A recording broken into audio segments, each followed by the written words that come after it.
I'm University of Illinois Extension's Todd Gleason. On the morning of the 10th of April, the United States Department of Agriculture released the World Agricultural Outlook Board's WASDE, or World Agricultural Supply and Demand Estimates. Ag economist from the U of I, Darrel, is here to discuss those numbers. Tell me about the numbers as they were released. Well, I think the most interest was probably on the corn numbers, Todd, and as expected, the WASDE folks lowered their projection of feed and residual use for the year. The question really was how much would they lower that based on the March stocks number, and they cut the projection 150 million bushels, which I think was pretty much in line with what the market expected. At the same time, USDA increased their estimate or forecast of the amount of corn used for ethanol this year by 50 million bushels, but also lowered the projection of exports by 25 million compared to last month's projection. So the net change, consumption 125 million bushels less than forecast last month, year-ending stocks 125 million bushels larger than forecast last month. In the case of soybeans, the projection of exports actually increased by 5 million bushels, the projection of domestic crush up 15 million, and the projection in that elusive residual category declined by an equal amount, so that year-ending stocks are still projected at pipeline 125 million bushels.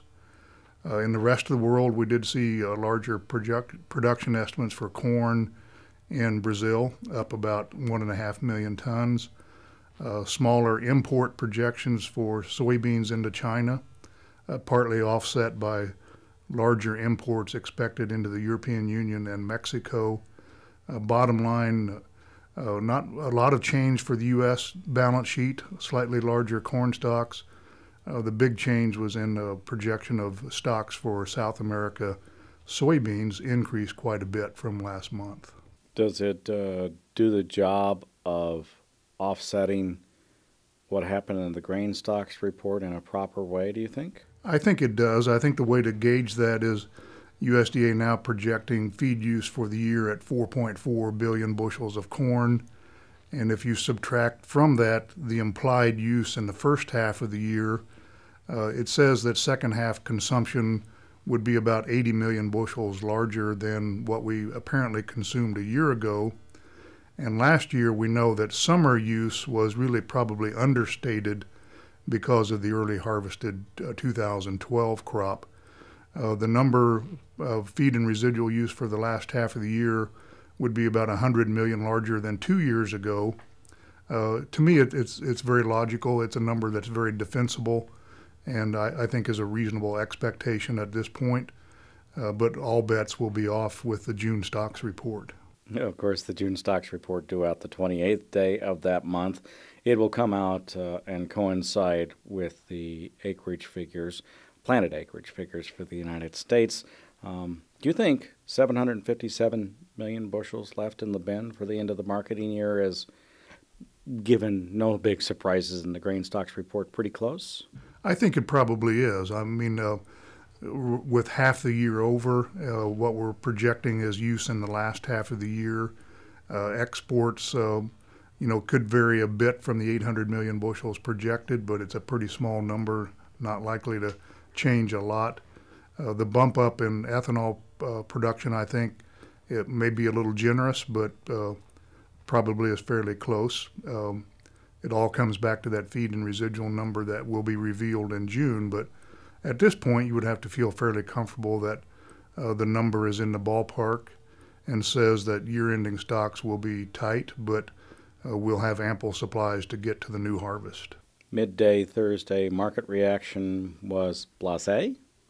It was kind of blasé. I thought maybe we would get a little bit of a positive reaction in the corn market, but weakness continued, particularly in the old crop months. Really didn't seem to change the mindset in the marketplace too much. There is a time when the futures begin to look forward to the next marketing year or the next crop year. I suppose that is happening at this time. It really is. I think with the ongoing kind of adverse weather in terms of getting the corn crop planted, there is some gnashing of teeth, I think, a little bit about how timely this crop is going to get planted. We're kind of in a wet, cold pattern here in April. Looks like corn planting for the most part in the Midwest is going to be pushed back to late April, early May. I think that's still very timely planting, but if we see even further delays, then I think there will be some ongoing concern about corn acreage perhaps being shifted to soybeans, although historically it's taken a very late planting season for that to happen, but also some concern about yield if corn planting gets much past the first week of May. For old crop, USDA, at least on corn, lowered their average cash price for this marketing year. What are your expectations for the next marketing year? I'm still in the camp that says we have the potential of a very large corn crop yet, and prospects for building inventories.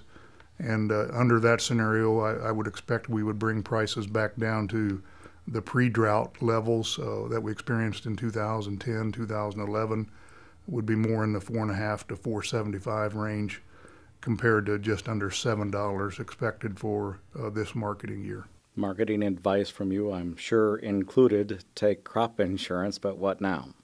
Yeah, I think now with the delays in planting here and still some ongoing dryness in the western areas, given the price declines that we've seen in the corn market, I wouldn't necessarily be very aggressive on pricing new crop corn at this point, thinking that this weather uncertainty, yield concerns could support or bring a little price increase back into new crop corn. Thanks, Darrel. You bet. Darrel Good, ag economist from the University of Illinois. I'm Todd Gleason.